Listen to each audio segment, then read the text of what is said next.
smoke swirling around her torn shirt. He spoke from the shadows, his voice calm but firm. Dark shapes moved fast, blurring across the scene. A voice asked, "Will you really be okay?"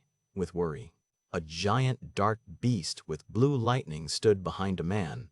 A crack split the wall, pieces falling to the ground. He talked to the beast, worried about the fight ahead. He ordered the beast to win but not hurt her. It agreed. The beast roared, its sound shaking the air. It flew forward, a blur of dark power and light. Ceiling panels broke, falling with small pops and pings. Lights streamed through the broken ceiling, dust floating. The beast moved fast down the long, dark hallway. She looked up, scared, thinking of the man who fought him. The beast grew larger, its claws sharp and ready. He warned the beast, his face serious and cold. The beast bowed its head, accepting the order. A shadowy claw reached out, moving slowly. She watched, a single tear on her cheek. The beast lunged. She stood ready to dodge. She saw the move and yelled, "Same as last time!" She rolled away, shouting she wouldn't fall for it again. The beast blocked her sword with a loud clang. It said its king commanded it to win without harm. It thought it would show her their strength difference. She swung her sword fast, the air cutting with swish sounds. She moved with speed, her eyes locked on the beast. Her sword missed as the beast twisted away. His eye glowed. He whispered, "I'm not done yet." The beast swung, its attack just missing her head. Jahai, and yelled, "No way!" as she saw the beast dodge her strike from afar. She stood frozen, watching the dark beast loom over her with glowing eyes. The beast roared, its massive form shaking the air as it charged forward. He swung his sword hard, the blade cutting through the air with a screech. Song Jinwoo watched, thinking the match's winner had already been decided. He asked quietly, "Are you satisfied now?" as he turned his head away. A crack appeared on the wall behind him, showing the force of the battle. She wiped her mouth, her eyes still sharp, whispering, "Not yet." She gritted her teeth and thought, "I can still fight, despite her pain." He wondered what she was thinking, surprised she kept fighting anyway. He knew the beast was different, a killing machine even when holding back. She focused, hoping to hit a weak spot without making a single mistake. An instinctual warning flashed in her mind as danger closed in fast. The beast growled, "How dare you?" as it realized she was still standing. It saw her as prey, and prey that defied it could not be allowed to live. It moved with a blur, its claw slicing through the air with a swoosh. She dodged, just in time, the beast's claw missing her by a hair's breadth. The beast's claw hit the ground, sending sparks and stone flying everywhere. She skidded back, her body scraping against the ground with a screech. The beast shrieked, its body twisting as it prepared for another attack. She raised her sword, shouting, "Skill, sword dance!" As energy surged around her, she leaped, slashing her blade in 3 quick strikes that lit up the sky. Her final slash hit hard, the beast roaring as it was crushed by the force. A shard of light flew past her face as the dust began to settle. She saw her opening and yelled, "Now's my chance!" with fierce determination. She knew she had little mana left, but this one move had to be enough. She raised her sword high, her body glowing as she prepared her final skill. She shouted, "Sword of Light," as a golden blade of energy formed above her. She drove the glowing sword down, striking the beast with blinding force. He shouted, "No!" as he saw the light strike, his face filled with shock. She shouted, "Sword of Light," as a golden blade of energy formed above her. She drove the glowing sword down, striking the beast with blinding force. He shouted, "No!" as he saw the light strike, his face filled with shock. For a brief moment, the world went silent around them. A quick and simple command came back into Beru's mind, a command that was given to him by the queen upon his birth. Nothing could have stopped him from remembering that long-forgotten command. It was an instinct, deep and unshakable within his core. "This woman is my enemy," he thought, his eyes glowing red. The dark beast roared, its form cracking with raw power. He yelled, "Stop!" as he lunged forward, his eyes blazing. She flinched, her body hit by the force of his movement. A loud boom echoed as the ground shattered beneath them. His hand gripped the beast's claw, holding it in place. She looked up, her face pale, sweat dripping down her cheek. The air was still, debris floating slowly in the quiet space. He stood firm, pointing at the beast. "I told you to stop," he asked. "Are you all right?" She nodded, yes. The beast trembled, begging, My king, please have mercy." It crouched low, its glowing eyes fixed on the ground. He turned his head, his expression cold and unreadable. She asked, "Why are you trying so hard?" He replied, "It's not worth it." She said, "This was just a test, an entrance test for a nameless guild."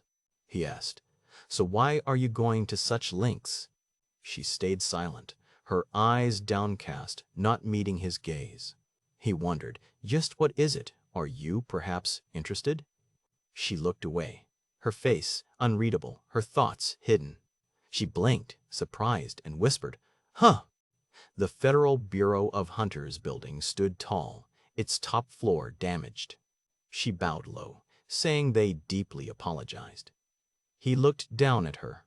He sat at his desk, tapping it. He said he didn't call for an apology. He spoke of Ms. Sellner's observations. He named Hunter Song Jinwoo. His face showed shock. He yelled, "What?" at the claim about Jinwoo. He asked Miss Sellner if Jinwoo was as powerful as a national-level hunter. She explained all awakened hunters draw power from the other side. She said sometimes the force is so intense, hunters look like light streaks. Her shoulder trembled. She said, "But in his case," with a shaky voice. She looked scared. She said she saw no connection, only darkness in him. She crossed her arms, trembling. She declared he was the darkness itself. He thought darkness, with a puzzled look on his face. He smiled slightly. He asked if she meant Jinwoo was an evil person. She shook her head. She said she spoke of his power source, not his morals. A dark figure stood in blue light. He does not borrow strength from elsewhere. He said there is no limit to Jinwoo's powers, no boundaries to his strength. His eye narrowed, focused and serious as he listened to the report. She gave a small nod, her face shadowed, accepting the grim truth. He thanked her. He asked where Mr. Brennan was headed, hand on her shoulder. He looked ahead, firm. He said he was going to basement level 24, and she should come. They stepped into a glass elevator. The door closed with a soft sound. A thought bubble appeared. It said they must find another way if Sellner's help fails. He looked at his companion. He said they must find another way to handle Jinwoo. They stood before an elevator. He asked if the other remembered the first S-rank gate. The other man smiled grimly. He recalled the catastrophic dungeon break that destroyed the coast. He explained, America recruited the world's strongest hunters. 5 survived to become national level. A giant dragon breathed fire. It was Kamish, the monster that killed hundreds of top hunters. They walked down a long, dark hallway, red lights glowing on the floor panels. He asked if the other would believe him, if he said there was a silver lining to that tragedy. He stood by a control panel. He asked if the other was talking about the silver lining. The other agreed. The ground shook, as smoke rose around the metal door. He said, "See for yourself," while standing beside the other man. This runestone was found in Kamish's corpse. The stone glowed red, held high on a stand. He said it's been 8 years since the Kamish raid. However, Kamish will once again. Young spoke of a new, high-ranked gate. He said getting a raid permit would be hard. He asked if it was S rank. The other man said it was near that level. Hyung sighed. He worried they could all die if they weren't careful inside. He stood up. He said failing the raid would make people talk about their guild. He explained the real issue. Most people think all AE ranks are the same. The other man yelled in shock. Hyung quickly said he was just letting him know. They walked down a hall. Hyung said their A-rank hunters were strong, just no S ranks. He doubted another guild would help. They'd see it as admitting weakness. Jung Ye Rim, an A-rank healer, raised his finger. He had an idea. Hyung looked down. He doubted a single hunter could make a difference. His eyes widened slightly. He was thinking hard about the healer's suggestion. Jung Ye Rim smiled. He asked if Hung knew who he meant. Hyung replied yes. He knew the hunter they were discussing. The name Sang Jin Woo appeared in a speech bubble. They talked about the bad name an alliance might bring. But public opinion might change if they worked with Hunter Sung Jinwoo. The scene faded to black for a moment. They walked together.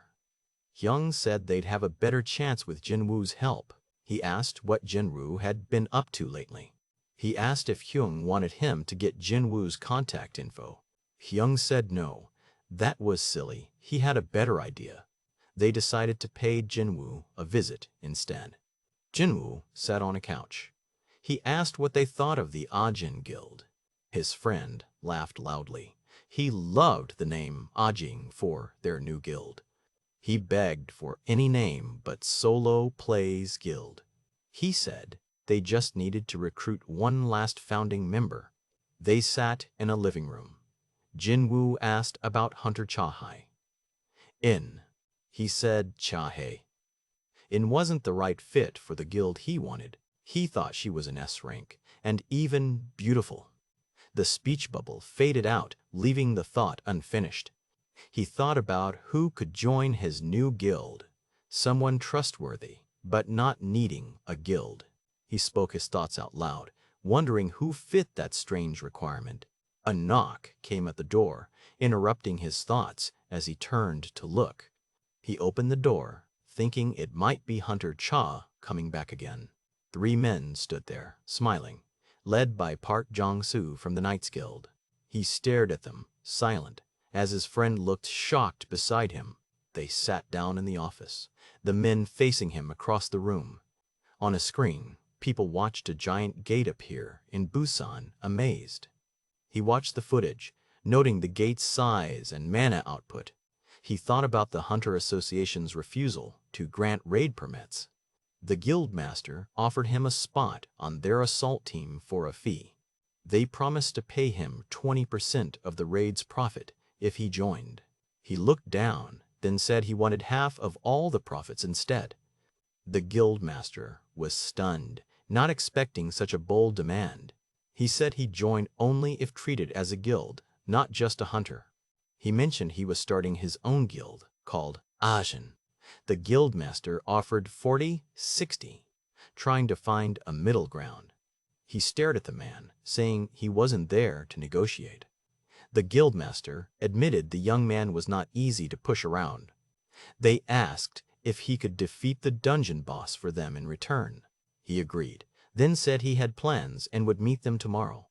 He promised he wouldn't be late, then walked away quickly. His shadow moved on its own as he left, unnoticed by the others. His friend noticed the shadow move and asked if he was drunk.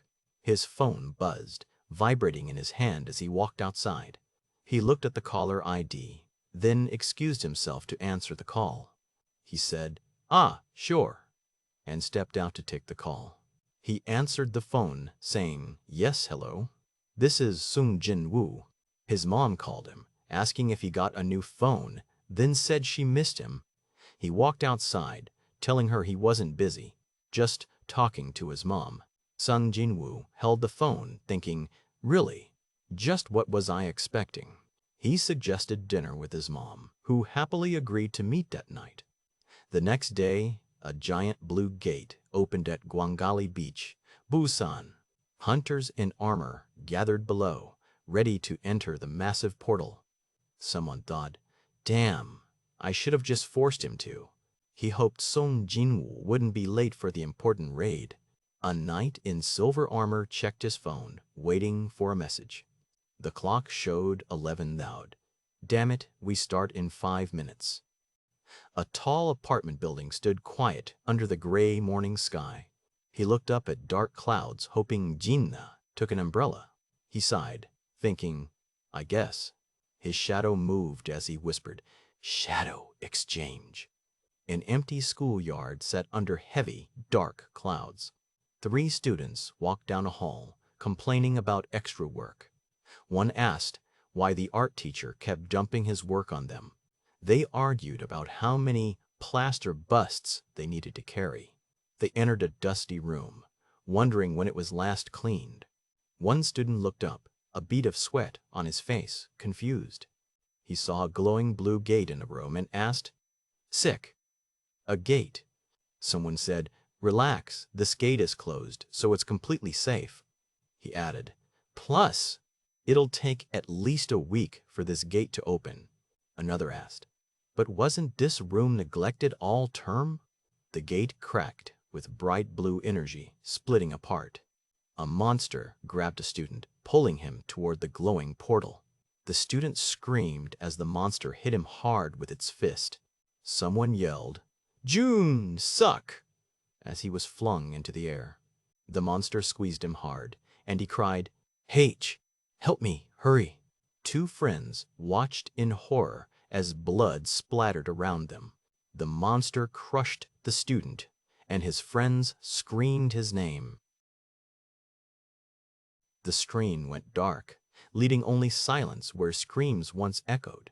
Song Jingwoo stood over a defeated monster, its body broken and blood on the floor. He looked down at the corpse, the fight clearly over, and the room was silent. A giant monster rose, crackling with energy, its red eye fixed on the seam. It spoke of hunting. Its voice filled with a promise of violence to come. The monsters were drawn by the smell, their excitement growing in the dark. One sniffed the air, its green hand dripping blood, sensing something nearby. Its sharp teeth bared as it looked down, ready to strike at any moment. It held back its hunger, focusing on the mission instead of the easy kill. They had waited in the dark for a week, their patience now at an end.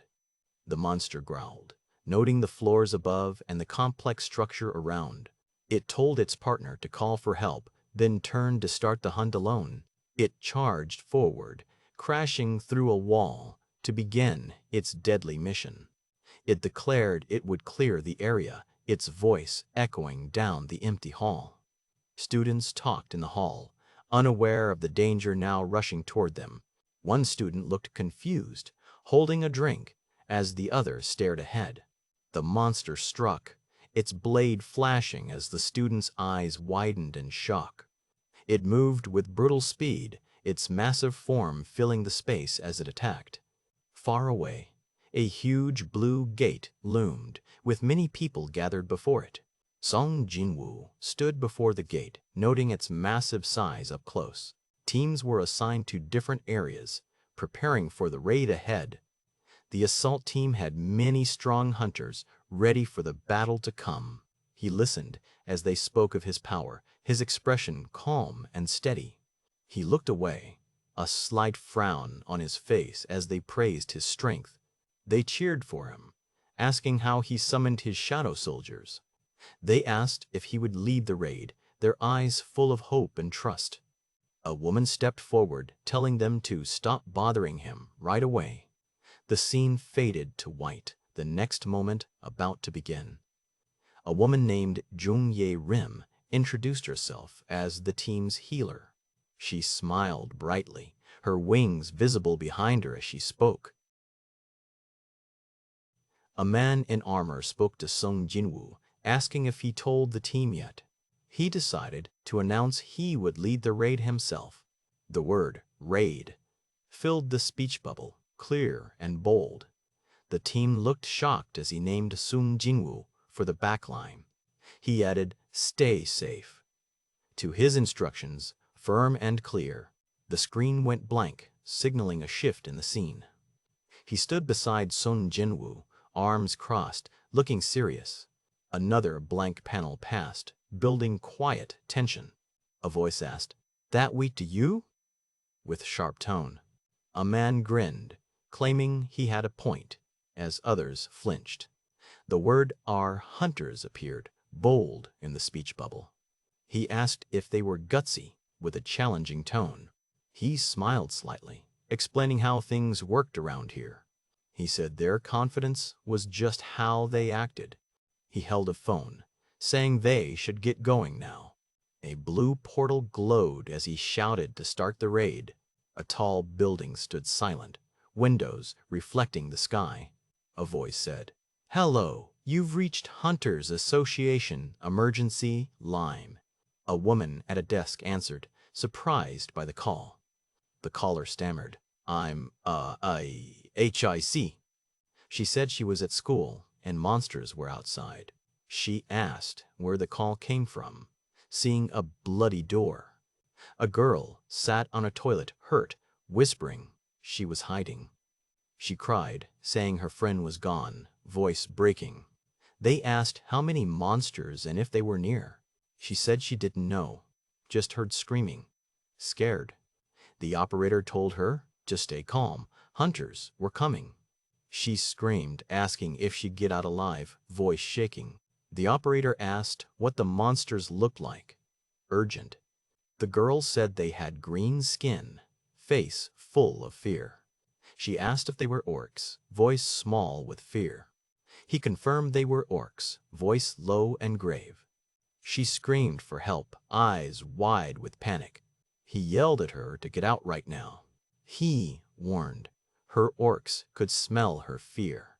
She cried out, phone falling from her hand. She begged for help, tears streaming down her face. Students ran, screaming, as chaos filled the hall. Blood splattered the door marked 3, 2. Glass shattered. Students fled the school grounds, police arriving. A boy pulled a girl, shouting hunters would come. An axe dripped blood over a fallen body. One orc growled, angry. Half the prey escaped. Another orc grinned, saying many still remained. They blocked the exit, planning to go up a floor. They vowed to kill every last one of them.